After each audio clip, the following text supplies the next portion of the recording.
Brace yourselves for the ultimate elemental showdown. Hey everyone, welcome back to the Nightforge. Today we re-diving deep into the earth-shaking conflict between the colossal Nordic Frost Giants and the explosive Volcanic Elementals. Witness the incredible powers of ice and fire unleashed as we break down their strengths, weaknesses, and what it would truly take to win this impossible war. Let's set the stage. Imagine the biting winds of Niflheim, the realm of primordial ice and mist. This is the home of the Frost Giants, or Jitna as they're known in Norse mythology. These aren't just big brutes, they are ancient, powerful beings born from the frost and venom of the cosmic abyss. Their very breath can freeze rivers, and their touch can encase entire landscapes in unyielding glaciers. They are masters of cold, wielding blizzards, hailstorms, and immense physical strength derived from their icy forms. Think of a being the size of a mountain, with skin like frozen rock and eyes that glitter like shards of ice. Their leader Ymir was the first being in existence, formed from the meeting of Niflheim's ice and Muspelheim's fire. From him, the entire race of frost giants was born, each one a testament to the raw, untamed power of winter.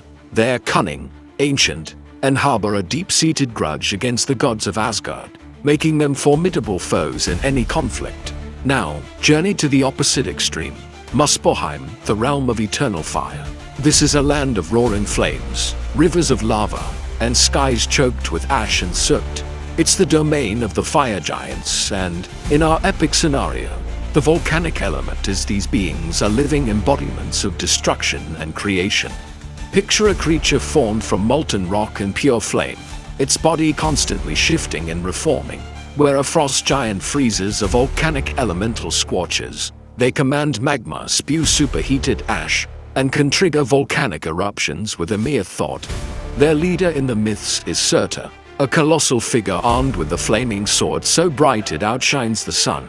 It has foretold that Surtur will one day lead the forces of Muspelheim to destroy the cosmos during Ragnarok. These elementals are pure, chaotic energy.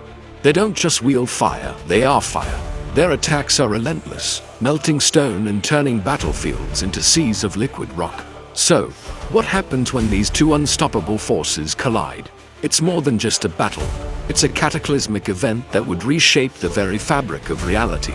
Let's imagine our battlefield, a neutral, temperate realm, unprepared for such elemental fury. The moment the frost giants arrive, the temperature plummets, the ground cracks under a layer of permafrost, and the air grows sharp and thin. Trees snap, their sap frozen solid in an instant. The volcanic elementals appear in a surge of heat, the ground beneath them glowing cherry red before turning to molten slag. The air shimmers and warps, filled with the scent of sulfur and burning earth. The clash begins. The frost giants advance, their massive feet crushing the frozen landscape. They exhale blizzards, attempting to extinguish the elementals' flames and freeze their molten cores. One giant might hurl a colossal iceberg, a projectile capable of leveling a modern city, aiming to shatter a fiery foe. Their strategy is one of attrition and control. They want to create an environment so cold that the very essence of fire cannot exist. Their immense physical strength allows them to tear apart the landscape, creating icy ramparts and frozen fortresses on the fly. They are tactical, using the terrain they create to their advantage, channeling their icy breath into focused streams of absolute zero cold. But the volcanic elementals are chaos incarnate. They meet the icy onslaught with eruptions of their own. Geysers of lava shoot into the sky, melting the incoming icebergs mid-air and creating massive clouds of scalding steam. This steam becomes a weapon in itself, obscuring vision and boiling anything it touches. The elementals don't have a structured attack. They are a force of nature. They flow and reform, their liquid bodies absorbing physical blows that would shatter a lesser creature. They can burrow through the earth, erupting from below to surprise the giants, turning the very ground they stand on into a deadly trap of magma. Their heat is their greatest weapon. Anything the frost giants create, the elementals can melt. An icy fortress becomes a river. A frozen spear becomes a puff of steam. Let's analyze their strengths and weaknesses in this direct confrontation. The frost giants possess incredible durability and raw physical power. Their bodies, like glaciers, can withstand immense punishment.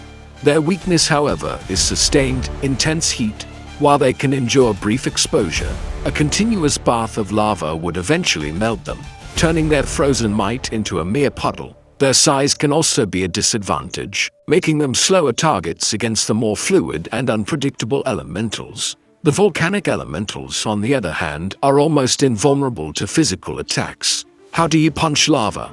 Their weakness is the opposite: extreme, sustained cold. If a frost giant could concentrate its power and freeze an elemental's core, its fiery heart could be extinguished, turning it into brittle, lifeless obsidian. However, achieving this is incredibly difficult, as the elemental's outer shell is a searing inferno that vaporizes almost anything on contact. Their chaotic nature is both a strength and a weakness. It makes them unpredictable, but it also means they lack the strategic cunning of the ancient frost giants. So, who wins this impossible war? It likely wouldn't be a clear victory for either side. Instead, it would result in mutual annihilation and the complete destruction of the battlefield. The initial clash would create a violent, chaotic zone where steam, ash, and freezing mist collide. The ground would be a treacherous mix of jagged ice and flowing magma pits. For every frost giant melted by a lava flow, a volcanic elemental might be shattered after being flash frozen by a concentrated blizzard. The battle would likely evolve. The frost giants, using their intelligence, might try to lure the elementals into a chasm, and then seal it with a mountain of ice, hoping to starve them of heat and oxygen. The volcanic elementals might counter by triggering a massive earthquake, shattering the ice trap and burying the giants under tons of rock. It's a cosmic stalemate. The power of absolute zero versus the power of a star's core. Ultimately, the winner might be determined by the environment and endurance. If the battle drags on, the constant release of heat from the elementals could gradually raise the ambient temperature, giving them a slight edge. Conversely, if the giants could create a massive, enduring blizzard, they could slowly sap the elemental's strength. But the most probable outcome is a wasteland, a new realm born of violent paradox, where steam vents erupt from glaciers and rivers of slushy magma flow through icy canyons. A world utterly hostile to any other form of life. It is a testament to the awesome and terrifying power imagined by the old Norse storytellers, a reminder that in the face of such primordial forces, there are no true winners, only cosmic consequences. What do you think? Who would have the ultimate edge in this elemental war? Let me know your theories down in the comments. I'd love to hear how you see this epic battle playing out. Thanks for watching. And if you enjoyed this journey into myth and mayhem, be sure to hit that like button and subscribe for more deep dives into legendary conflicts. See you next time.